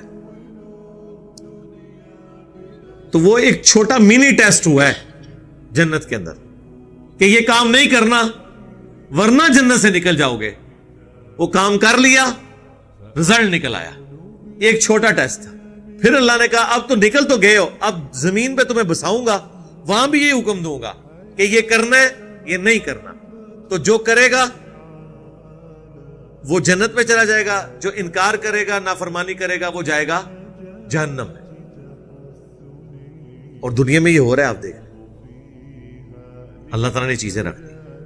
آخرت کا فیصلہ دنیا میں ہی نظر آ جاتا ہے کہ کون پیروی کر رہا ہے پیغمبروں کی کتابوں کی اور کون نہیں کر رہا۔ تو یہ اللہ تبارک و تعالیٰ نے ایک ٹیسٹ پرفارم کیا بندے کے اوپر، اور اس کے بعد اسے اب مین ٹیسٹ میں بھیج دیا۔ ایک سمجھ لے پہلے کوئز ہوا تھا، اس میں تو ناکام ہوا انسان، لیکن اب ناکام نہیں اسے ہونا چاہیے، کیونکہ ناکامی تو ایک دفعہ ہی ہوتی ہے نا، دوبارہ تو نہیں ہونی چاہیے۔ قال فیہا تحیون وفیہا تموتون ومنہا تخرجون، اللہ نے یہ بھی فرمایا اسی میں تم زندہ رہو گے، اسی میں تم مرو گے۔ کاش یہی معاملہ ختم ہو جاتا، لیکن پھر یہ جو دھمکی لگائی ہے ومنہا تخرجون، یہ تلوار جو لٹکا دی ہے نا، accountability of the day of judgment, اگر یہ سب کچھ ختم ہو جاتا نا یہاں پہ، یقین کریں عیاشی کی زندگی گزارتے ہیں۔ یہ جو تلوار لٹکا دی ہے نا کہ اس سے پھر تمہیں اٹھایا بھی جائے گا۔ اٹھانے کا مطلب ہے پھر پوچھا جائے گا، ہاں بھائی سنا، لا يسأل عما يفعل وهم يسألون، اللہ کو کوئی نہیں پوچھ سکتا کہ اس نے یہ کیوں کیا، اللہ ہر ایک کو پوچھے گا۔ اللہم حاسبنا حسابا یسیرا، آمین۔ یا بنی آدم، اے اولاد آدم، قد انزلنا علیکم لباسا، اب چونکہ لباس کا ذکر ہوا تھا، جو کپڑے اتر گئے تھے ہمارے ماں باپ کے، اللہ نے اس کا ذکر کیا ہے کہ ہم نے بے شک اتارا ہے آسمان سے لباس تم پر، یواری سوآتکم وریشا، جو تمہاری شرمگاہوں کو بھی ڈھانپتا ہے اور تمہارے لیے زینت کا باعث بھی ہے۔ ایک تو اس سے پردہ ہے، دوسرا ایک خوبصورتی بھی تو ہے نا لباس۔ یہ آپ نوجوانوں سے پوچھیں نا جو عجیب و غریب قسم کی پینٹیں پھاڑ کے پھر رہے ہیں، عجیب و غریب قسم کی انہوں نے شرٹیں پہنی ہوئی ہیں، ٹھیک ہے، سوٹ کے اوپر کلفیں لگائی ہوئی ہیں، ٹوپیاں بس کس کس رنگوں کی پہنی ہوئی ہیں، اور ناتھانوں کی پگڑیاں آپ دیکھیں کس کس رنگ کی ہیں، تو زینت تو ہے۔ وَلِبَاسُ التَّقْوَى، اور جو تقوی کا لباس ہے نا، ذَلِكَ خیر، وہ ہے سب سے بہتر۔ یعنی یہ تو ظاہری لباس ہے نا، اپنی برائیوں کو چھپانے کے لیے تقوی کا لباس بھی ہونا چاہیے، برائیوں سے بچنے کے لیے، جس طرح اپنی شرمگاہ کی حفاظت کے لیے اور اپنی جسم کی کمزوریوں کو چھپانے کے لیے یہ ظاہری لباس ہے، اس طرح تقوی کا لباس ہونا چاہیے اپنی روحانی کمزوریوں کو اوور کم کرنا، وہ سب سے بہتر۔ یعنی ایک شخص نے داڑھی تو رکھی ہوئی ہے لیکن ہے وہ جھاڑی ہے، اس کے پیچھے روح کوئی نہیں۔ ایک عورت نے نقاب تو کیا ہوا ہے لیکن اندر وہ بدکار ہے۔ اب جتنی بدکار عورتیں عموماً جو یہ برائی کے اڈوں پہ آپ کو دیکھیں، یہ عام حالت میں برقعے میں نکلتی ہیں، اس کی وجہ سے برقعے کی توہین نہیں ہونی چاہیے، لیکن یہ ایک مثال ہے کہ صرف برقع پہن لینے سے کسی کے اندر حیا نہیں آ جاتی، یا داڑھی رکھ لینے سے وہ بندہ پرہیزگار نہیں ہو جاتا، جب تک کہ تقوی کا لباس اس کے اندر، گاڈ کانشیسنس نہ موجود ہو، اللہ کا خوف، ذالک خیر، وہ ہے۔ اچھا، اس کے اندر یہ بھی اشارہ مل گیا، یہ ویسے بڑی حیران کن بات ہے، اس طرف ابھی میرا دماغ گیا ہے کہ اللہ تعالیٰ نے فرمایا یہ جو لباس نازل کیا ہے نا، اس سے تمہاری شرمگاہ چھپتی ہیں اور تمہیں زینت ملتی ہے۔ اور جو تقوی کا لباس ہے نا، اصل لباس تو وہ ہے، مراد کیا کہ کوئی شخص پگڑی پہن لے، داڑھی رکھ لے، سفید کپڑوں میں اپنے اس موٹے پیٹ کو چھپا لے اور اندر کرتوت سارے برے کرے، تقوی کا لباس اس کے اندر موجود نہیں ہے، تو تیری داڑھی اور ان لباسوں کا، اس خوبصورتی کا کوئی فائدہ نہیں ہے۔ جو صحیح مسلم میں حدیث ہے، اللہ تعالیٰ تمہاری شکلوں اور مال کو نہیں دیکھتا، دلوں اور اعمال کو دیکھتا ہے۔ تو یہ جو ظاہری لباس ہے زینت ہے، شرمگاہ چھپا دے، لیکن اس سے آپ لوگوں کو دھوکہ نہیں دینا جب تک آپ کے اندر تقوی کا لباس موجود نہیں ہے. یعنی اگر پگڑی ہے، داڑھی ہے، لباس سنت کے مطابق ہے، ٹخنے بھی ننگے ہیں، کم شیطانہ علیہ نے مفتی عبدالعزیز علیہ، تو ان چیزوں کا کوئی فائدہ نہیں. ذالک من آیات اللہ، یہ ہے اللہ کی آیات، لعلہم یذکرون، تاکہ تم نصیحت حاصل کر سکو. اللہ جیسا کون شفیق ہوگا کہ ہر چیز کھول کھول کے بیان کر رہا ہے. یا بنی آدم، اب یہ بہت سخت آیات ہے، یہ وہ آیات ہیں جن کا درس دینا حرام، جس کو بیان کرنا حرام، کیونکہ اس میں انبیاء کی گستاخی ہو جاتی ہے. جی بارِ شریعت میں لکھا ہوا ہے سٹارٹ میں کہ جن آیات کے اندر اللہ تعالیٰ نے نبیوں پر عطا فرمایا ہے ان آیات کو تلاوت کے علاوہ بیان کرنا حرام ہے. اور اس آیت کے اندر اللہ تعالیٰ حکم دے رہا ہے کہ یہ آیات میں نے نازل ہی اس لیے کی ہیں کہ ان کا درس ہونا چاہیے. وہ سن لیں. یا بنی آدم، اے اولاد آدم، لا یفتننکم الشیطان، کہیں شیطان تمہیں بھی فتنے میں مبتلا نہ کر دے، کما اخرج ابویکم، جس طرح تمہارے ماں باپ کو اس نے نکلوا دیا تھا، من الجنہ، جنت سے، ینزع عنہما لباسہما، اور اس سے بڑی بات تاکہ وہ ان کے کپڑے اتروا دے، لیریہما سوآتہما، تاکہ ان کی شرمگاہیں ان پہ کھل جائیں. کتنی گستاخی ہے جی. یعنی اللہ تعالیٰ مارا ہے کہ حضرت آدم اور ان کی جو بیوی ہے، شیطان نے ان کو جنت سے نہ صرف نکلوایا، کپڑے اتروا دیے ان کے. تو دیکھنا اے اولاد آدم کہیں تمہارے بھی کپڑے نہ اتروا دیں. تو یہ اللہ تعالیٰ کہہ رہا ہے کہ میں یہ آیات کھول کھول کے کیوں بیان کر رہا ہوں کہ آدم علیہ السلام سے یہ مسئلہ ہوا تو تمہارے ساتھ بھی کہیں نہ ہو جائے، تاکہ تم اس سے عبرت حاصل کرو. اور آپ کا مولویہ کہہ رہا ہے بیان کرنا حرام، گستاخی کا پہلو نکلے گا. انہ یراکم، بے شک وہ تو دیکھتا ہے تمہیں، ہوا وقبیلہ، وہ بھی اور اس کی پورا کنبہ، من حیث لا ترونہم، وہاں سے جہاں تم نہیں اسے دیکھتے. ظاہر ہے جنات ہمیں نظر تو نہیں آتے جب تک کہ کوئی ایسے خاص جن جو انسانی شکل میں نہ آ جائے. انا جعلنا الشیاطین اولیاء للذین لا یؤمنون، بے شک ہم نے بنا دیا ہے شیاطین کو دوست ان لوگوں کا جو بات نہیں مانتے. میں نے ترجمہ کیا کیا ہے؟ جو بات نہیں مانتے.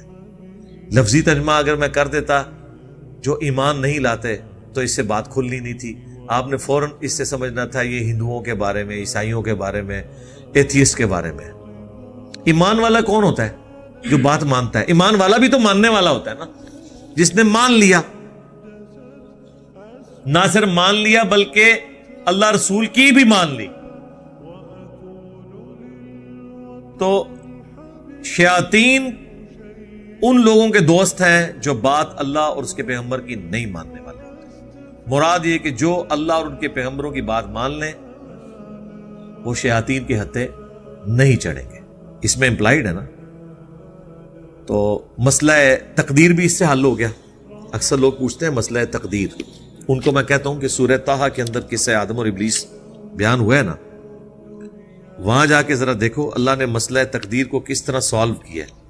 یہ جو لوگوں کے بہانے ہوتے ہیں نا جی، وہ شیطان نے کرا دیا جی، شیطان. میں کہتا ہوں جی زمین و آسمان کے سارے شیاطین مل کے ایک بندے کی فجر نہیں چھڑوا سکتے. اگر گورنمنٹ اناؤنسمنٹ کرے کہ فجر کی نماز جو پہلی صف میں پڑھے اسے 1,00,000 روپے انعام دیا جائے گا، پہلی صف نہیں چھوڑے گا، وہ راتی سوئے گے مسجد. اچھا، کس سے آدم اور ابلیس بیان ہوا ہے سورہ طٰہٰ میں بھی. وہاں پہ بھی آیت نمبر جو 132 ہے، پہلے وہی ذکر ہوا ہے کہ وہ پتوں سے اپنے شرمگاہوں کو چھپانے لگے. اللہ نے ان کی توبہ قبول کر لی.